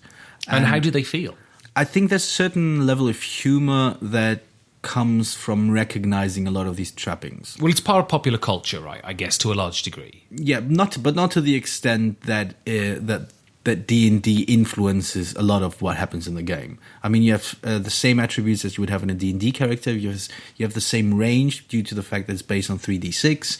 A lot of these items you get in the game, they're generic in a way, sure, but the classes that you pick, they're all very, very much the classes you expect from a D&D game.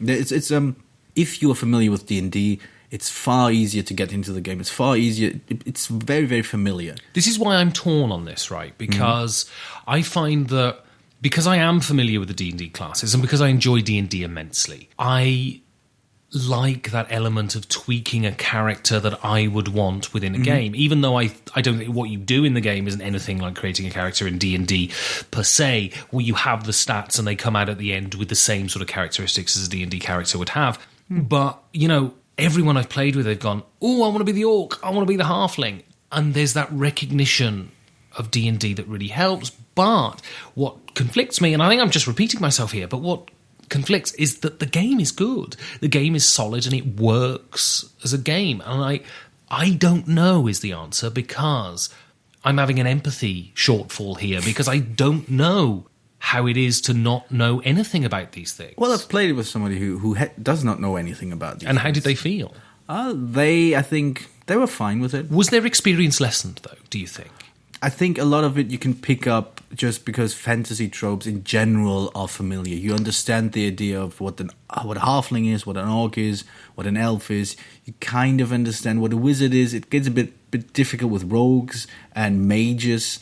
I think they may have have missed out on this extra layer of enjoyment, which comes from recognition, which comes from the kind of humorous, I don't want to say subversion, but sort of, basically what it comes down to, it becomes a pop reference to something that you're more or less intimately familiar with. And there's a sense of enjoyment in that. But I agree with you that the game does not rely on that kind of enjoyment. The game is fun, even if you rename all these things. Does it limit the appeal, though? Do you think that this game is solely in the realm of nerds games for nerds? We always talk about, wanting to expand the hobby, wanting to be more inclusive. Do you think this game contributes to that sense of a niche, of a wall over which you can't climb?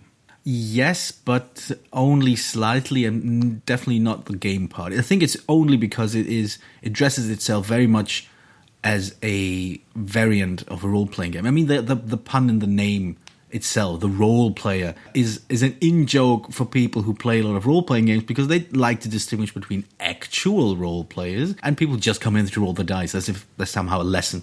There's an in-joke in there that probably most non-role players won't get. And if they sit down to play the game, they probably won't get a lot of humorous jokes of the alignment rules, for example. They don't really get what it's about. You more or less have to explain it. There's something missing when you play the game. You don't have the background, but the game doesn't rely on the background to be interesting. Yeah, I think the things you do in the game, the way you manipulate your alignment, as you said, the way you deal with the characteristics that your character has is only really realised to its fullest if you know what's going on. So I think when I think of this game, I think of another game that a lot of people always ask, do you need to know it to enjoy it? And that's Battlestar Galactica, right? Right. And so people say, do you need to know Battlestar Galactica, the TV show, to enjoy the game? And I think that is a game, for instance, in which absolutely no, you don't. I think you can enjoy Battlestar Galactica as a game without knowing who these people are.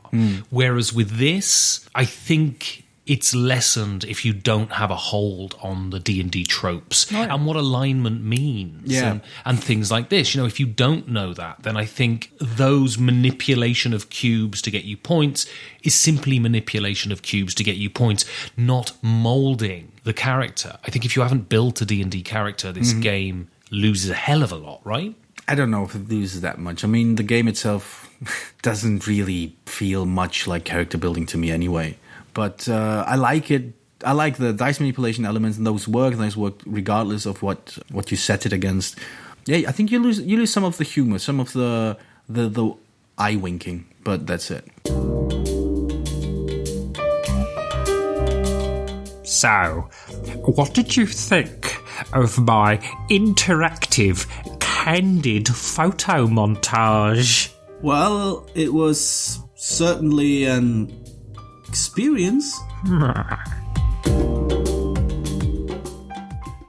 So my experience of this game is tied up with my desire to play it because it's a Kickstarter game. It's really rare in Europe, almost impossible to find and really expensive. And a friend of mine, James Dovey, thank you very much, for Christmas sent me this game. And so I find it difficult in terms of my experience of it to divorce that excitement, and the fact that I wasn't disappointed when I played it really plays in to my experience. Yeah, I have no such issues. Right, absolutely. So you played with... So I've played with balls to the wall nerds, basically, Right. D&D people who are really familiar with it, and so all of that feeds into this sense of this is made for us. Someone's constructed a product for us, and that gives you the warm and fuzzies. You've played it with people who are not familiar. Do you think that changes your experience? No, I think, well, yes, of course. I mean, to a certain extent, like you said, when the game says this is for you, this trades on all this pop culture knowledge that you're intimately familiar with. If you compare it to somebody who's not that familiar with like pop culture knowledge, they need to approach the game differently. They need to approach it as a game as opposed to a love letter to a hobby. Our experience was basically that we quite enjoyed it the first half or so. Then it became a bit samey, and then it was suddenly over. As we talked about it afterwards, the actual criticism was the one player said he was disappointed that he couldn't use his character to attack other people with. Right. And I thought I kind of had paid attention to what he did. I think it's not so much that you can't attack other people and you can't influence the decisions directly. It's that you're building a character and that you're not using it for anything. Nothing happens. The game is just over. It's just basically you literally take the part that's just the necessary pre-game stuff in any other role-playing game, and then you spice it up, make it more interesting. It's a game about setup. It's a game about setup, and then there's no payoff. Right. Nothing happens. And I think that was really the biggest disappointment, the biggest question mark I had when the game was over, that was it. That's it. You see, I love that in the sense that it's almost an art piece in that sense. That it takes what we expect games to give us, that sort of sense of attack and attacking other people, and it's totally not about that. It's a bookkeeping exercise, and it revels in that, and I adore that as a sort of a statement from the game maker, right? Yeah, but I wouldn't say that the problem is that you can't attack other people. It's not the interaction, lack of, or whatever you want to call it. That's something that people jump onto because it's a familiar criticism with any board game that you don't quite enjoy. And there's not enough interaction. Sometimes that's true, sometimes it isn't. I think in this case, this isn't true. It's not the lack of interaction or what interaction there is. It's literally the point that you're not building up to anything. Like you said, you're filling out a spreadsheet. And when you look back on it, I felt that none of it matters. All this, all the settings, the trappings, all the idea of building a character, it all leads to nothing. It all leads to just points that mean nothing. Points that are just there to, right, I picked some dice, I had some points, I succeeded in some goals, I didn't succeed in others. I didn't get this sensation, I didn't have this nice, warm, fuzzy feeling of having achieved something other than filling out, these holes in this player board I've had. That was my achievement for the game. That's all I did. I put these dice into these holes as I'm supposed to do. And I just didn't feel satisfied. Whereas I did. And I think the reason I did is because the game sets out its goals very quickly, very early in the game. It says you can go for min-maxing your character, or I've seen people win where you can go for actually doing quite the opposite of what your character demands and not going for the stats whatsoever, right, and leveraging, because basically what you do is you draft dice and they go into the dexterity and the intelligence and the strength and all of this, and you get cards that give you values that you need to get to. So strength has to be 18, dexterity has to be above 14, and you can aim for this, and this gives you a certain amount of points. Or then you can draw cards that are, what's the word in D&D? Faults, character flaws. Traits. And if you go for them, you can score points for actively going against what a min-maxed character build is. And what satisfied me is this game is a real puzzle. It is absolutely, very low on interaction between players. But what gave me the warm and fuzzies and left me feeling satisfied or frustrated, both are good, is that I would decide on my goal early in the game. And then I would say, okay, this facet is what I'm going to work on. This is what I want to try and do. And if I pulled it off, it was great. And if I didn't, it was frustrating, and both are good. And it made me think, okay, next time I'll do this, next time I'll do this, next time I'll do this.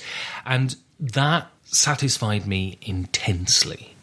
Yeah, no, I think halfway through, the odd thing is that it's a very elegant game. Basically, every round is very clean, very easy. You have your clear choices what to do. You have clear actions you can take. Then the funny thing is, placement of the die becomes this almost paralyzing moment of indecision. It's an absolute puzzle, absolutely. But because you don't know what's coming up, you don't know how you're hedging your bets, you don't know which victory point option you want to sort of give up in order to pursue another. Even though it's an elegant game, it became a very slow game. And that sort of surprised me, because I felt this kind of game, the way it presents itself, the way the rules present themselves, it should be good. It should be snappy. It should be quick. It should be dum-dum. Something happens. Oh, there's always something going on. There's a new decision to make. And this was slow. I think the first few decisions were fine, and then it became a real slog, because we played with 3 players. Even on 3 players, I would eventually just, start doing something else while waiting for my turn. And it wasn't that I was playing with, strongly AP prone players. They were taking the time when they needed to, and sometimes they made quick decisions because there wasn't much choice, or sometimes they made long decisions. But on average, I think this was as fast as the game would be. And I thought, that's quite a bit of downtime. You see, and that's what's really interesting, because I found it, and this is where we differ, I think.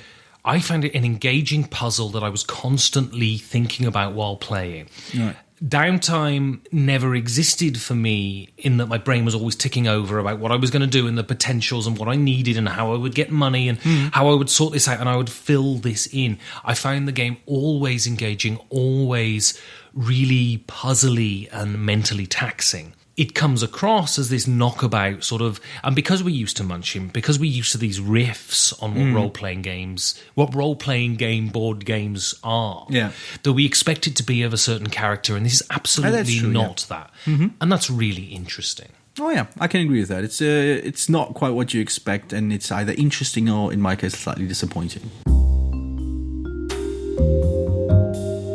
Alright, so how about this? You take a tenuous grasp of reality, a lot of condescension, at least 4 cups, and a slow-wittedness masked through pretensions of prolixity. Well, that's you, isn't it? Yeah, it's design. How do you think the design implements creating a character? How does it evoke it? And do you think it does? Or is it just simply they've gone, oh, we'll drape the role-playing theme on it because that'll sell to nerds? No, I don't think it's draped over theme. I think it's quite literal. I would not be surprised if this started as a house-ruled version of D&D character creation. Right. There's just so many of the elements, so many of the concepts buried in within this game are lifted straight out of D&D. So it's the number of attributes, the number of dice per attribute, the idea of an alignment system, the backstory, the classes tied to certain victory points. You need to have this much in this attribute in order to qualify for this class. This is so lifted directly from D&D in its various incarnations. And then you add the dice drafting mechanic to it, which admittedly is different from regular D&D, which also has hundreds by now of variants on how to create your character. There's roll 3d6 6 times and and spread them out, or do them like from top to bottom, or use points or whatever. It would not surprise me one group coming up with, all right, we roll 3 dice, or we roll X dice, and we just pick whichever die we want, and whoever gets the lowest die gets to do something else. I think it literally feels like a heavily house-ruled variant, which is not so much a criticism as it is trying to address the fact that this is not draped on. It very much breathes D&D character creation. I think everything is entwined. Clearly, the guy who designed this game has played a lot of D&D. Yeah. Absolutely, and is intimate with creating characters.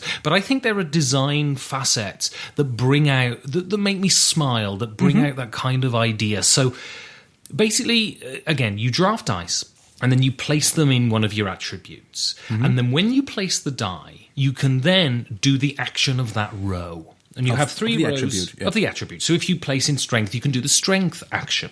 And all of these actions are kind of dice manipulation. Within your grid of dice, you can then move them. And there are certain things that I think are quite nice that sort of convey. So the dexterity action, for instance, you can place the dexterity die, then you get to swap 2 dice from 2 rows, which implies dexterity to me. Sure. In strength, you place the strength and you can swap the die over to its opposite side as if you're sort of knocking it and flipping it, which implies strength to me. And this is where good thematic elements work. They imply what you're trying to do, because you can never really convey it because everything is always an abstraction, it's always a simulation. But this game's design intrinsically wants you to feel what they're doing is tied into it, and that's very rewarding, I find. Yeah, I didn't feel that way about the attributes at all, but I did feel that way about, what was it?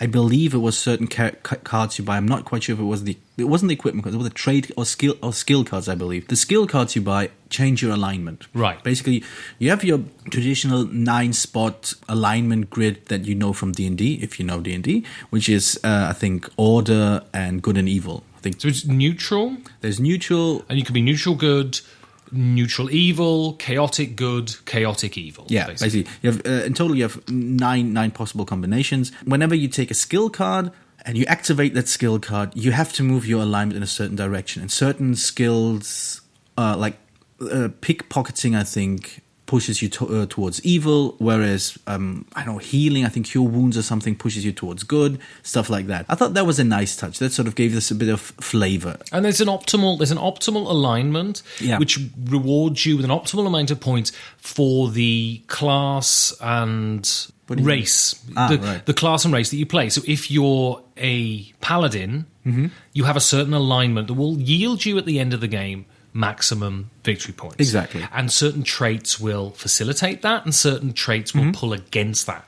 And you have to decide whilst playing the game, do you want your paladin to be lawful good, or do you want your paladin to be chaotic evil? Which is interesting, I think. I thought that was interesting. I think a lot of these cards... Funnily enough, I did play a paladin recently. Yeah, funnily enough, certain character card combinations actually fit into this let's call it ideal idea of a paladin. So basically, if you have certain skills, you get bonus points for being a paladin. If you have certain, certain equipment that works better as a paladin. If you have certain other cards that work better, they give you bonus points. It all sort of fits in nicely together. Like I said, it's well done in that regard. But I want to return to my early criticism, the fact that there's something missing at the end. And we were talking about this when we played it. The idea of because I can't wrap my head around why this choice was done, other than maybe somebody hoping that the game would become too big. The fact that you build these characters and you don't even have one climactic showdown. I'm reminded of another game we reviewed a while back, Asgard, which is all about building up, and then you have a climactic showdown in Ragnarok, I believe. I felt this was literally what was missing in this game. If it had like this one final point where you all go up against this big evil, whatever it is, and fight with the characters you just made, I would be singing this game's praise. I would go, this is great, you have to build your character, it's fantastic, you manipulate your dice, and then when you're done, you do something, and in this game you do nothing. Well, this is the thing, this is where I disagree with you. I think as a statement, I think this is a willful acceptance of a certain aspect of RPG culture, where you hear a lot of RPG players say, actually, the joy for me in RPG gaming is not playing the game, and you can turn up your nose, but nevertheless, this is a current. Yeah, no. It's the creation of the character, that creative, cognitive process that I go through that is solely mine, that is not interfered with by this idiot who's running the game who I don't agree with, or these morons sitting around the table who just turn around and smack me in the face when that's not the kind of campaign we're playing, right? I love that element to it. I love that concept that it's simply about that and nothing else. Yes, but I think where the game fails to deliver that is that there is no depth to the character. What you are doing is moving dice around. There's no dimension to the character at all. Yes, you can choose to push him from this alignment to the other, but the only thing you get is points. And you don't get a story. You don't get a narrative. You don't get. I mean, you can come up with something. Yes, I stole some gold here during character creation somehow magically, and then I turned evil. But there's just not enough. There's not moments. I mean, I'm thinking of another game that had a surprising amount of story, even though it was just a worker placement game, which is in its, at the end of the day, it felt much more like building a character, which was Pursuit of Happiness, which was very much about creating this biography of this character you're playing, picking up actions they take, deciding to, yes, I'm going to pursue a relationship, or no, I'm going to get a better job, or no, I'm going to spend my money here and there, or no, I'm going to pursue this. This was a game that created a character, that created something that felt like a person to a certain extent, and Role Player simply doesn't. Well, I think on this, you're right. I do. I don't disagree with you that they're very generic. It's very generic high fantasy, and there is no depth or real sort of twists that make them seem legitimate. If you're going to compare it to Pursuit of Happiness, I mean, I think the comparison I make, I think Role Player for me is a far superior game as a game. I enjoy playing the game more. I think it's much more mechanically rigorous, and the puzzle that I'm having to solve, I enjoy much more. Yes, Pursuit of Happiness is very charming, and from a certain viewpoint, a certain very positive kind of viewpoint, does build you a person that has more dimensions than the Role Player, certainly. But I like, I think where your criticism, I have no issue with your criticism, because I think it's right. I think it's absolutely right. But I really enjoy the game. Oh, yeah. I enjoy the puzzle, and I think the design decisions and the way they interlock to create a cohesive whole really works. And so I'm willing to forgive its genericness because I think the game works so well. Playing this made me want to play. So, Georgie, what did this make you want to play? Even though I'm running the risk of you accusing me of pure nationalism again, it made me want to play another dice manipulation game, which also was just more pleasant, again, didn't disappoint me. Dice Shitty? Yes, Dice City, indeed. I think one advantage that Role Player has over Dice City is that it sets out very clear agendas. It tells you, this is what you want to do with these dice, this is where you want to place the color of these dice, this is how you get points. It's very, very clearly what your objectives are, and the sort of hidden objective you mentioned earlier, the idea of collecting points by way of traits, you sort of discover as you play. But Dice City is just, it's also very low on interaction, but there's just something, you feel like you've achieved something at the end. You build this up, and it doesn't feel like I filled up my tableau, I filled up my board. It's like I have a city now. I have this churchyard here. I have this market over there. I have a mine here. I have a military station there. It feels like you've created something, that you've created an engine to do something with. If it's just dice manipulation that's interesting, I think this is where I'm drawing the comparison. I'm going to I think I'm going to pick Dice City over Roll Player just because I feel like I've done something at the end instead of just playing the game to the end. I mean, for me, this is an obvious, and I'm even a little bit embarrassed that I would make such an obvious thing. But Roll Player makes me want to play D&D. Because what it does not do, and you're absolutely right in this, scratch the same itch that D&D does. But what it does for me is, while I'm playing the game, it makes me think about my D&D campaigns. It makes me think what I want to change, how I want to stop, and how you stop this very cookie-cutter, generic fantasy from being that. And I want to take those thoughts that have been generated during the game into my D&D sessions. But do you feel that the game sort of triggers that, or is it just, thoughts lying dormant in your head that are just sort of now all of a sudden popping out? Well, probably a bit of both, right? But of course, this game focuses your attention on D&D because it's so intrinsically inspired by D&D. And shamelessly stolen. But I mean, the thing is, as I say, I mean, the game is wonderfully constructed, in my opinion, but doesn't deliver the same thing that D&D does. Oh, no. But for that, I kind of admire it. Because it doesn't ask you, right, to read out fucking flavour text on cards. So, Georgios, should people go out and buy Roll Player? I'm a bit torn. Actually, for the sake of making this a more interesting review, I'm going to say no, but with the following caveat. If you want to enjoy fun character creation, try to find either Traveller, the role-playing game, or try to find Warhammer Fantasy, the 2nd edition. I loved creating characters in Warhammer 2nd edition. It's completely random. There's little choice because you're rolling most of the dice, but the characters you create are just so funny. They're so weird. They're so quirky and odd, and you just want to sit down and play them. You want to dive into them and see what kind of adventures they get into. Traveller is famous among role players for allowing you to die during character creation. These are really games within games that are fun on their own. They create a lot of enjoyment while there's not a lot of mechanical depth to most of them. These character creation processes, they're really great fun. That said, this I think is a better alternative to Roll Player if you want to have a game about creating a character. But if you want to have a game about playing a game? If you want to play a game, again, I think I would give the benefit. I think there are other dice manipulation games that do more for me than Roll Player does. I will not say that it's a bad game because it isn't. I will not say that it is a game that people won't enjoy or only enjoy because they don't know enough. Not at all. I think the game is solid. It's fine. I think this is my damning review. It's fine. You see, thankfully, the Venn diagram of people who play board games and people who know about D&D is pretty overlappy.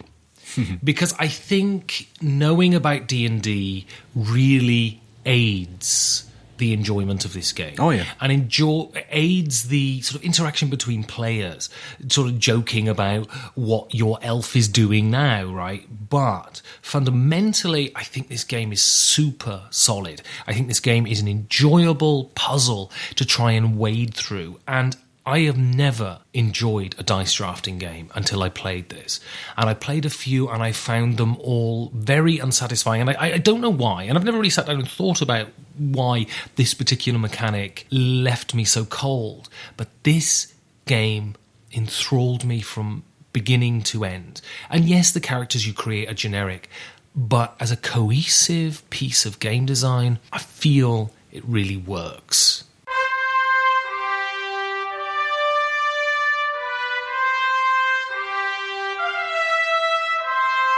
Fortnight has drifted past, Georgios, like clouds in the sky, and has left me thinking, am I getting older?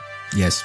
Okay, good. Now that's sorted out. How do people get in contact with us? They can send us an email at infoperfected@gmail.com. They can visit our website where we more or less regularly write things about games, mostly reviews.